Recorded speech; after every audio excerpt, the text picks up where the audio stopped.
Muchas gracias.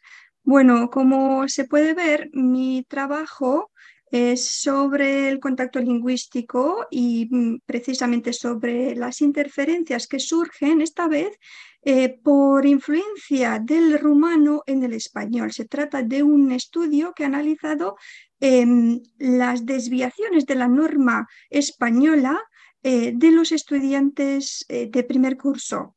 Se trata de estudiantes de grado. Mi trabajo parte de los planteamientos de dos disciplinas, la didáctica de las lenguas y del planteamiento de la lingüística del contacto, ¿no? El contacto lingüístico y los fenómenos de contacto. Entonces, la primera parte de mi presentación estará centrada en esta pregunta que surge en el ámbito de la didáctica de las lenguas, de si es útil utilizar la L1 en la enseñanza de la L2, qué beneficios nos puede proporcionar, para después seguir con el análisis de las interferencias que aparecen en el discurso de los hablantes rumanos de español. Voy a mencionar después también, pero se trata del análisis de textos escritos, pero como explicaré, se pueden considerar cambios no, se pueden considerar interferencias que surgen en el habla porque la verdad es que los estudiantes en contextos de examinación no tienen suficiente tiempo para monitorizar, para darse cuenta o pensar, ¿no?, en las elecciones que hacen dentro del sistema de la lengua. Entonces, empezaré con algunos datos sobre el uso de la L1 en la enseñanza de una L2. En este caso, el uso del rumano en la enseñanza del español. ¿No? Sabemos intuitivamente que en las etapas primerizas del proceso de aprendizaje, la lengua nativa representa una herramienta indispensable, porque a través de ella los estudiantes comprenden el mundo circundante y mediante ella se relacionan con él. Sin embargo, desde la didáctica de las lenguas se ha debatido intensamente la inclusión o la no inclusión de la lengua materna en las clases de L2. Partiendo de esta creencia, observación de que en el habla de los nativos o en el habla de los bilingües que ostentan un dominio elevado de la segunda lengua no se da, o se piensa que no se da, el cambio de código, muchos especialistas recomiendan evitar el uso de la L1 en clases de L2 porque puede generar fallos en el aprendizaje de la segunda lengua. Y aunque las opiniones son muy variadas, se pueden identificar tres posturas, ¿no? Algunos docentes consideran que la L2 se puede adquirir solamente si el aprendizaje se realiza por medio del mismo código lingüístico que representa. Este planteamiento busca recrear la situación de inmersión total que resiente un inmigrante recién llegado al país de acogida, eliminando por completo la primera lengua de la situación comunicativa. En la actualidad sí que existen centros de enseñanza donde se implementa una norma de exclusión de la L1 de la clase de L2. Se proporciona como argumento la hipótesis de que aumentando exponencialmente la exposición al input en L2, los aprendices lograrán adquirir más conocimientos en un periodo de tiempo más reducido. Una postura similar, aunque no tan radical, afirma que una lengua extranjera, una L2, se puede aprender mejor mediante la escucha activa y la práctica del habla, y aquí se aspira a obtener un grado elevado de similitud con la situación comunicativa que se da en contextos de bilingüismo, reconociendo, no obstante, que la clase no es un espacio ideal, no se pueden dar todas las condiciones para que el aprendizaje surja de manera ideal, ¿no? Y una tercera aproximación admite la existencia de un valor potencial, de un valor reconocible en el uso de la primera lengua. Y es importante destacar que esta decisión de utilizar la L1 en un contexto de aprendizaje de una lengua extranjera entraña beneficios o ventajas pedagógicas potenciales, entre las cuales podemos encontrar la posibilidad de reiterar un concepto difícil, la posibilidad de aclarar una explicación o de ampliarla mediante ejemplos más fácilmente memorizables, la posibilidad de dinamizar las interacciones en una clase donde quizás puedan surgir la falta de interés, el cansancio. Dinamizamos las clases mediante el uso del humor, mediante el uso de una anécdota interesante a la que los estudiantes no tendrían acceso de realizarse en L2, porque sabemos, ¿no?, que el humor, la comprensión de las producciones humorísticas necesita habitualmente un nivel más alto de competencia lingüística.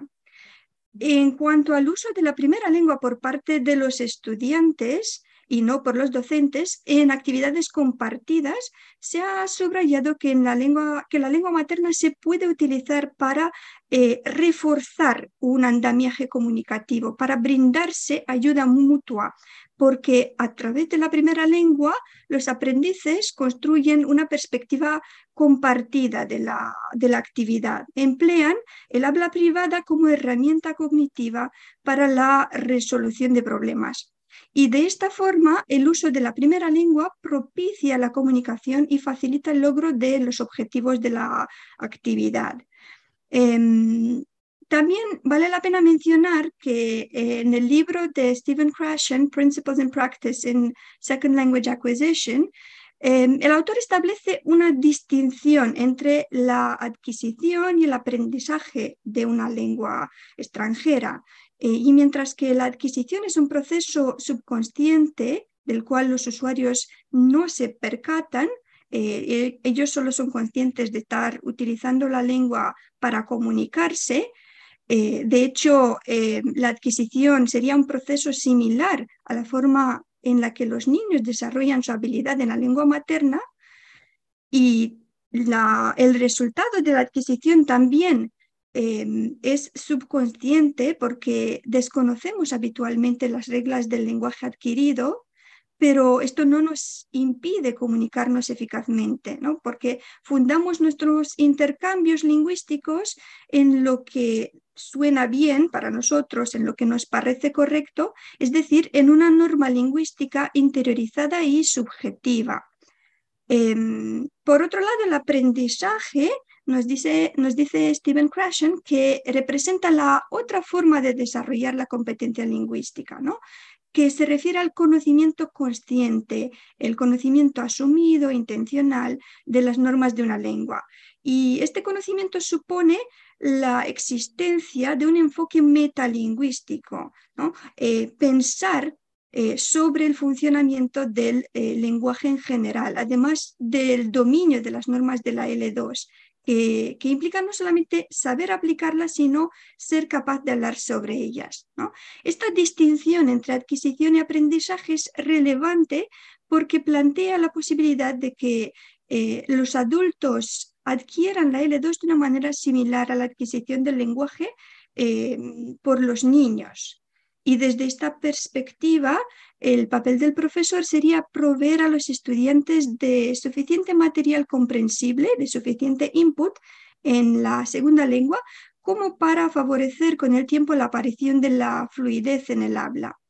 No obstante, la cuestión sigue suscitando polémicas, puesto que otros investigadores no consideran en lo más remoto similares la situación del niño adquiriendo conocimientos de lengua materna, ¿no?, porque está expuesto de forma continua y en los años de formación y desarrollo de sus capacidades lingüísticas y de razonamiento a la lengua, mientras que la situación del aprendiz de un idioma extranjero es diferente porque ya puede manejar un sistema lingüístico y los conceptos subyacentes para comprender y moldear su existencia, ¿no? Y ahora, desde los planteamientos de la lingüística y del contacto lingüístico, sabemos que desde mediados del siglo pasado se empiezan a desarrollar los estudios en torno al contacto lingüístico en sí, buscando asentar una metodología propia, definir los conceptos centrales Y esta nueva disciplina, que recibe en inglés el nombre de Contact Linguistics, se fundamenta a partir de la década de los 60 con la publicación del libro de Uriel Weinreich, que, como se ha mencionado, define el contacto entre lenguas como el uso alternativo de dos lenguas por la misma persona, y se ha añadido en los trabajos estudiados al mismo tiempo, ¿no? Generalmente se considera que una lengua, la lengua de más prestigio o la que se utiliza con más frecuencia en circunstancias sociales, influye en la otra, causando usos no conformes, causando desviaciones en la fonética, en el léxico, en la morfología y en la sintaxis. Se puede percibir también una influencia a nivel fraseológico, puesto que a menudo ciertas estructuras idiomáticas fijas o institucionalizadas por el uso en una determinada lengua se imitan o se calcan en otra lengua. Sabemos ya que la familiaridad, ¿no?, con más de una lengua tiene como resultado la adopción por parte de los bilingües de ciertos vocablos o de usos peculiares, de rasgos gramaticales que no se manifiestan normalmente en la L2 y que representan de alguna forma características de la primera lengua. El contacto lingüístico genera desviaciones, alteraciones de las reglas que rigen el uso adecuado del lenguaje. Y como apuntan varios de los estudios de sociolingüística consultados, como han apuntado también los que hablaron antes, las alteraciones pueden surgir en diferentes niveles de lengua. Estas alteraciones pueden ser percibidas y corregidas en el habla si los hablantes tienen el nivel suficiente para percatarse de que las están realizando, o pueden pasar desapercibidas cuando el hablante siente las construcciones como formando parte de la segunda lengua.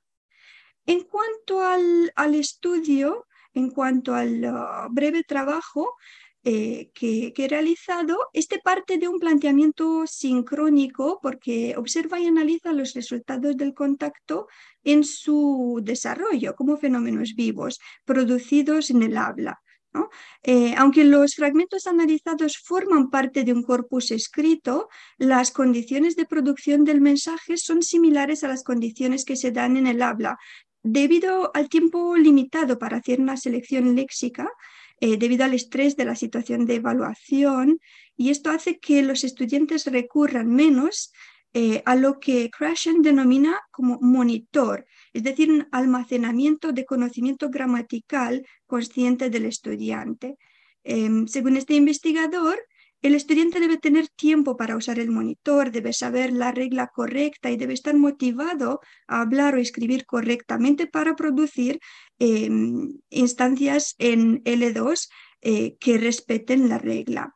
En esta situación de examinación, porque se incumple la primera de las condiciones, ¿no?, la del tiempo, las respuestas dejan de tener el carácter unitario, cohesivo y esmerado que define el lenguaje escrito, y adquieren los rasgos del lenguaje hablado: la espontaneidad, la rapidez en las respuestas, la variabilidad, la inestabilidad, etc., ¿no? El concepto central del estudio es la interferencia, ¿no?, el alejamiento de la norma de una lengua mediante el recurso a vocablos y construcciones en la otra. Porque en varios estudios de didáctica de lenguas se ha identificado desde la perspectiva contrastiva la interferencia con el concepto de error. El término empezó a evitarse y se buscaron alternativas. Y de esta forma surgió el término transferencia, que se emplea para denominar el resultado de la existencia de reglas y elementos estructurales idénticos en ambas lenguas, que por lo tanto no conllevan errores, ¿no? Se puede hablar de una transferencia positiva en este caso, ¿no?, cuando las reglas y los elementos estructuralmente idénticos no conllevan errores, mientras que la transferencia negativa estaría regida por reglas y elementos que en ambas lenguas son estructuralmente distintas, ¿no? Por eso, razón por la cual se producen errores. La hipótesis que se plantea es si en el caso del contacto lingüístico entre lenguas marcadamente similares, pertenecientes a la misma familia, se puede hablar de transferencia positiva o si son precisamente las semejanzas semánticas, morfosintácticas, fonéticas, las que propician la aparición de los casos de alteración. Y se plantea si frente a la similitud nuestra vigilancia aumenta o disminuye en el uso de ciertas estructuras lingüísticas. Hablando del análisis, este se ha llevado a cabo recogiendo de las 78 muestras que representan exámenes de los estudiantes de primer curso de grado. De las 78 muestras se ha recogido un corpus de 90 situaciones de desvío con respecto a la norma del español. De estas, algunas están motivadas por el desconocimiento de la lengua, de la norma lingüística del español, otras por la prisa ante la situación de evaluación, pero en algunos de los casos sí que se puede identificar la influencia de la norma del rumano. Se confirma también la ley de desigual penetrabilidad de los diferentes niveles de la lengua, siendo el léxico el que se ve más afectado, seguido por el nivel sintáctico y por solamente algunos cambios a nivel morfológico. Y para mayor claridad en la exposición, como ya se puede ver en la presentación, los ejemplos se han agrupado por categoría gramatical, ¿no? Y empezamos con el sustantivo, ¿no? Los hemos agrupado según el tipo de cambio que ha surgido. Ha habido alteración de género, cambio de número y también hubo préstamos adaptados, algunos casos de préstamos adaptados que vamos a presentar en adelante. En cuanto a los sustantivos con alteración de género, en la parte izquierda hemos puesto ¿no? la versión normativa correcta de las palabras. A la derecha tenemos los usos, los ejemplos recogidos de los trabajos de los estudiantes. El corpus presenta un total de 27 sustantivos con cambio de género. De ellos, la disposición en español es la siguiente, la que se puede ver: 10 sustantivos masculinos y 17 femeninos. De los 10 sustantivos 10 masculinos y 17 femeninos. De los 10 masculinos, 7 tienen correspondiente femenino en rumano, 2 corresponden a sustantivos neutros en rumano y solo 1 corresponde a un sustantivo masculino. En 7 de los casos, la norma del rumano, idioma que los estudiantes dominan, influye en la selección de un determinante que contraviene al uso del español y que se considera caso de interferencia, concretamente calco morfológico. Se puede eliminar el sustantivo masculino con equivalente rumano masculino para el que se usa un determinante femenino. Se puede descartar como un uso erróneo, motivado quizás por la prisa o por el descuido. Se trata del sustantivo león, que en la muestra aparece acompañado por artículo femenino, ¿no? Más interesantes resultan los 2 casos restantes, hospital y resultado, ¿no? Resultado y hospital, que vienen acompañados por determinante femenino. ¿Por qué resultan más interesantes? Porque en rumano spitalshi y resultat son neutros, es decir, que usan para el singular el masculino y para el plural el femenino, ¿no? Un hospital, do hospitale, un resultat, do resultat. Por eso, esta forma plural femenina del rumano puede haber influenciado la selección del determinante femenino también para las formas de singular, al ser erróneamente percibidas como femeninas. De los 17 sustantivos femeninos, 8 tienen correspondiente femenino rumano, por lo tanto no se puede hablar de interferencia.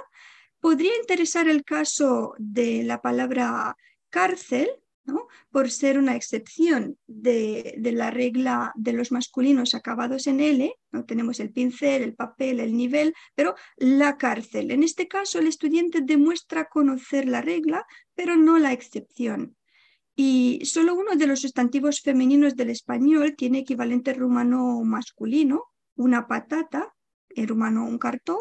El resto de ocurrencias son sustantivos femeninos que tienen correspondientes neutros en rumano.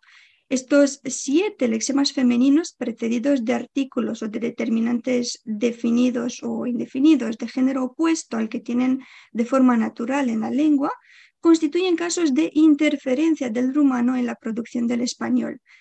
Se trata de calcos morfológicos, otra vez, porque se cambia por influencia en los lexemas rumanos el género de las producciones lingüísticas del español, ¿no? Hemos marcado aquí en verde y en azul las situaciones de interferencia. De todos los cambios que surgen, que vienen en la tabla, el 59,2%, es decir, 16 ejemplos de los 27, son motivados por el género del sustantivo rumano correspondiente que los estudiantes aplican involuntariamente al lexema recién aprendido, ¿no? En la tabla, como decíamos, se han marcado las interferencias con la estrellita, con este signo. Mención aparte merecen 2 ejemplos clásicos de la didáctica de L, los sustantivos problema y día, que son masculinos por excepción y cuya forma femenina rumano suele dar lugar a calcos morfológicos. Y también relevante es el ejemplo de gafas con un nombre español empleado predominantemente en plural. El cambio de género se justifica por la influencia del sustantivo rumano masculino okelar, un plural inherente, plural ya tanto. Los casos de alteración de número sí que se dan, pero son mucho menos frecuentes en el corpus. Resulta fácil detectar si el nombre va en singular o en plural, ¿no? Por la presencia de morfemas específicos del plural. Por esta razón no existe entre los estudiantes el mismo grado de vacilación que en cuanto al género de los sustantivos. Por lo tanto, no se puede hablar de interferencia del rumano en la norma del español en estos casos.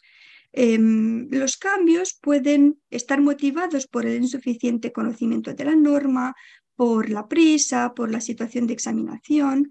Aquí se han identificado 8 ejemplos, 6 de los sustantivos vienen en plural y 2 en singular. Los determinantes son artículos definidos, 3 de ellos, una forma masculina y una femenina del adjetivo indefinido mucho, ¿no? Y los posesivos mi y sus y un adjetivo, ¿no? Nuevo, gafas, nuevas gafas. La mayoría de los ejemplos de este apartado solo tienen un desajuste, la falta de concordancia en número. Solo en 2 de los casos el sustantivo y el determinante no concuerdan en número y en género a la vez. En cuanto a los préstamos adaptados, que resultan más interesantes porque suelen aparecer en los trabajos de estudiantes que ya han superado el nivel inicial y conocen parcialmente la norma del español. Las alteraciones no son transgresiones directas de la norma, sino que consisten en añadir quizás una terminación inadecuada, un sufijo que no funciona en el contexto, etc. El primer caso es el de esperancia, el uso del sustantivo rumano speranță adaptado por sustitución de la consonante ț por la fricativa interdental sorda ț, ¿no? Una similitud formal con el español esperanza justifica esta elección. El segundo ejemplo es ayudor, donde se mezcla el sustantivo español ayuda y el rumano ajutor, ¿no? También con cambios fonéticos. Giganto se adapta al sustantivo rumano gigant, añadiendo erróneamente la vocal final o, típica de los sustantivos masculinos. Sin embargo, en español el sustantivo correspondiente acaba en e, ¿no? La forma gigante. Y desastre, donde la primera parte del lexema conserva la grafía rumana, pero la vocal final e sustituye a la u rumana y refleja un conocimiento parcial del vocablo en español. En cuanto a los ejemplos que constituyen muestras de creación léxica, se ha seleccionado el vocablo conciencia, que se fundamenta en el conocimiento del verbo confiar, del que se sustituye, donde se sustituye el sufijo normativo anza, confianza, por el sufijo encia, que no es productivo en este caso. No es un caso de préstamo del rumano, sino una creación léxica utilizando material de la L2. La siguiente palabra es floras, que representa una creación léxica motivada por el conocimiento del sustantivo español flor, al que se le añaden unos morfemas de femenino plural no adecuados, ¿no? La terminación AS, que no se ajusta, pero que normalmente es productiva en la lengua, ¿no? Por ejemplo, tenemos boca, bocas, niña, niñas, capilla, capillas, ¿no? Para el estudiante que apenas está aprendiendo a utilizar el lenguaje, este sufijo, estos morfemas parecen funcionar. Luego, el ejemplo de venduras, que también es una creación léxica del español, se utiliza con el sentido de mercancías o cosas que se venden. Se añade al verbo vender el sufijo uras, elección probablemente motivada por el modelo del sustantivo verduras. En cuanto a los verbos,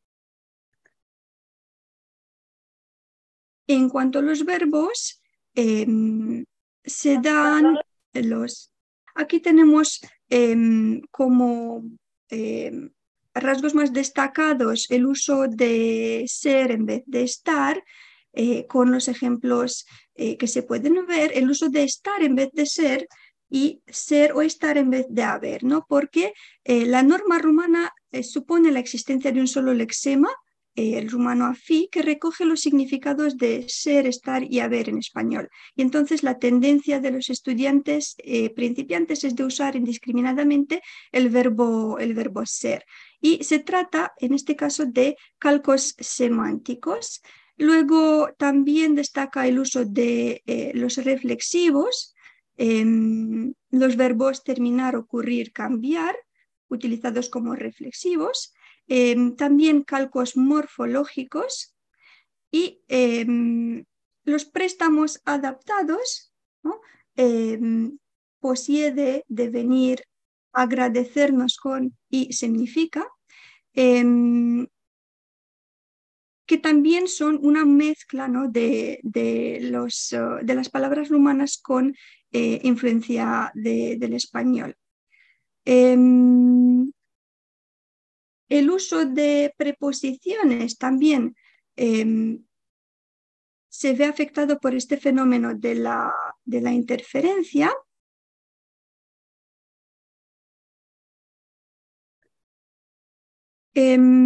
Se han dividido, se han agrupado las preposiciones en tres categorías. La falta de preposición, que puede estar motivada por la sintaxis romana, pasear con los amigos la noche en vez de por la noche, ¿no? O después de, el uso de después de sin el elemento final, siguiendo el modelo de la preposición romana după, ¿no? După o zi, ¿no? También la categoría de preposiciones erróneas es la que más ejemplos abarca.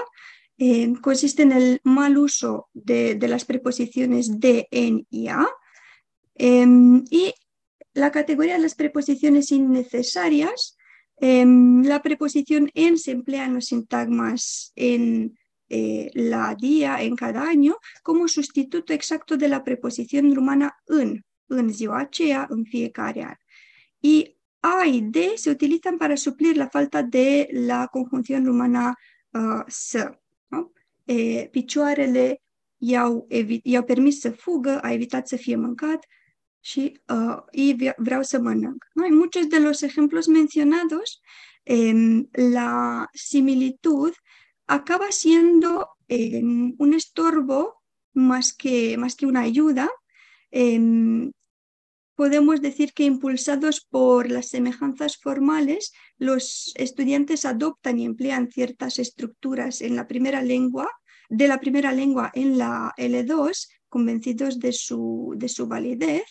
El trabajo no pretende registrar todos los fenómenos de contacto que se dan durante la clase y por esta razón no se han analizado los cambios de código o los préstamos no adaptados del rumano, sino que es más bien un esbozo que deja abierto el camino a futuras investigaciones, una ampliación del corpus de fenómenos de contacto lingüístico. Muchas gracias.